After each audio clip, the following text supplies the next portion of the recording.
आप सभी का मेरे चैनल पर बहुत बहुत स्वागत है। आज मैं आपको जो कहानी सुनाने जा रही हूँ उस कहानी का शीर्षक है चतुर बंजारिन। कहानी शुरू करने से पहले मेरी आपसे प्रार्थना है, प्लीज़ मेरे चैनल को लाइक शेयर एंड सब्सक्राइब करें प्लीज़। तो चलिए शुरू करते हैं आज की कहानी। अगर कहानी आपको अच्छी लगे तो कमेंट भी करें।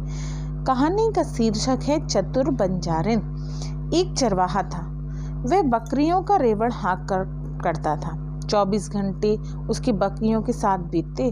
उसके संगी साथी बकरियां ही थीं। होते होते उसकी आदतें भी बकरियां जैसी हो गईं। यहाँ तक कि पानी पीते समय भी वह उन जानवरों की तरह हाथ पैरों पर पसर कर पानी पीता। एक बार की बात है, कोई बंजारा अपनी पत्नी के साथ उधर से जा रहा था। उसने चरवाहे की हालत देखी तो पत्नी से बोला, भाग्य का खेल भी खूब है जिसने चरवाहे को एक बकरी जैसा बना दिया। उसकी बंजारिन बोली, भला इसमें भाग्य क्या करेगा, यह तो संगत की बात है, जैसों के साथ रहता है वैसा ही हो गया। बंजारे ने सुना तो पत्नी को मूर्ख कहने लगा। बोला, अरे तुझे दुनिया के तौर तरीके की जरा भी जानकारी नहीं है। पत्नी को उसकी बात चुभ गई। बोली, अगर तुम्हारा यही ख्याल है तो मेरा तुम्हारे संग जाना बेकार है, मैं यहीं रहूंगी। बंजारा आगे चला गया, वह वहीं ठहर गई।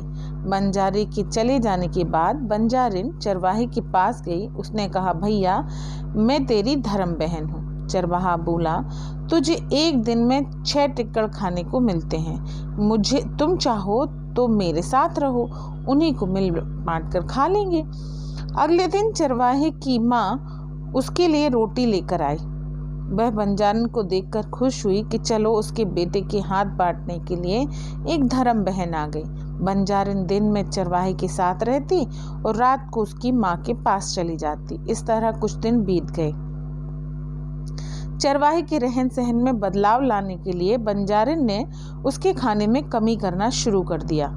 पहले 6 के बदले 4 रोटियां कर दी, फिर 4 से 3 और फिर 3 से 1। दिन में उसे चरवाहे को एक ही रोटी खाने को दी। कम खुराक मिलने से चरवाहा बहुत कमजोर हो गया। अब बकरियों के साथ साथ फिरने में उसमें ताकत न रही। यह देखकर बंजारे ने कहा, तुम बहुत कमजोर हो गए हो, अब यह काम तुम्हारे बस का नहीं है, बकरियां बेचकर कोई और धंधा कर लो। पहले उसने इनकार किया पर अंत में मान गया। बकरियां बिक गईं। इसके बाद बंजारिन उसे लिखना पढ़ना सिखाने लगी। फिर उसे एक पाठशाला के आगे पढ़ने के लिए भेज दिया। पढ़ लिख कर वह विद्वान बन गया। उसने चरवाहे को अच्छी अच्छी आदतें सिखाई। उसने बताया कि किस तरह उठें बैठें, कैसे भोजन करें। कुछ ही वर्षों में चरवाहा सब कुछ सीख गया। अब बंजारिन ने उसे सलाह दी कि वह राज दरबार में जाए। समझा दिया कि जाकर सिर्फ राजा से ही बात करना, पूछने पर बता देना, मैं पशुओं के बारे में बहुत कुछ जानता हूँ। कहना, महाराज आपके पास बहुत सारे घोड़े हैं, मैं आपको उनकी देखभाल करने के बारे में अच्छी सलाह दे सकता हूँ। चरवाहे में अब समझदारी आ गई थी। अपनी धर्म बहन की सलाह मानकर वह राज दरबार में पहुंचा। वहां एक तरफ बैठ गया, किसी से एक शब्द भी न बोला। लेकिन जब राजा उसके सामने से गुजरा तो चरवाहे ने उठकर जोहार की और जैसा बंजारे ने बताया था कह दिया। राजा बोला, तुम्हारी बात हमें मंजूर है, लेकिन तुम्हें एक परीक्षा देनी होगी। तुम्हें 2 घोड़ियां दिखाई जाएंगी, दोनों कदकाठी रूप रंग में एक जैसी हैं। तुम्हें बताना होगा कि उनमें से कौन सी माँ और कौन सी बेटी है। अगर बता दिया तुम्हारी नौकरी पक्की, नहीं तो देश निकाला दे दिया जाएगा। चरवाहे ने कहा, ठीक है, मैं माँ बेटी का अंतर बता दूंगा। शाम को वह उदास घर लौटा।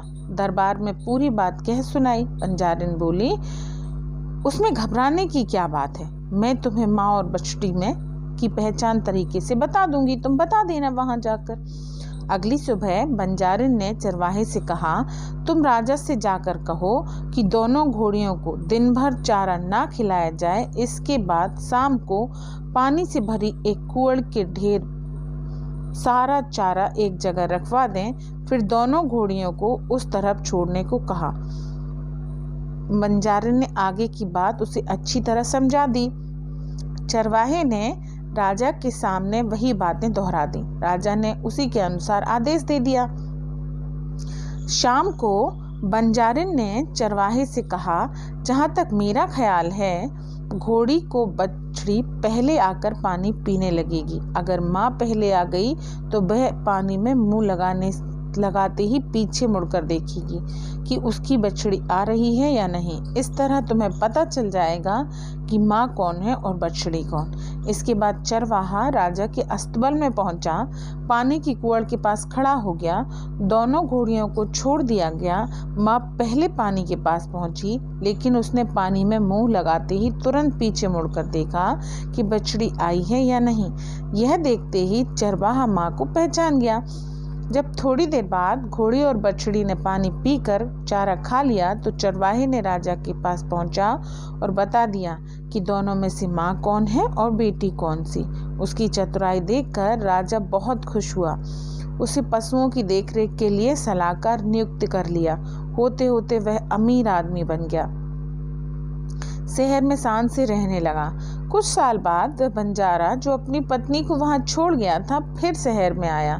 बंजारिन को इसका पता चल गया। उसने चरवाहे से उसे भोजन का न्योता देने को कहा। वह जाकर निमंत्रण दे आया।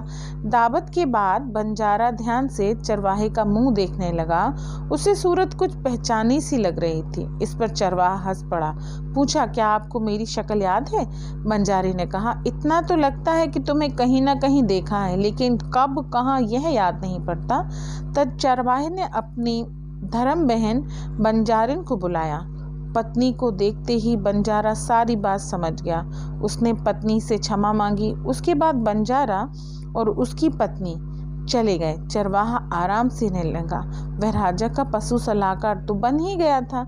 यह थी हमारी कहानी चतुर बंजारन। मिलते हैं अगली कहानी में। कहानी आपको कैसी लगी कमेंट करके बताइएगा ज़रूर।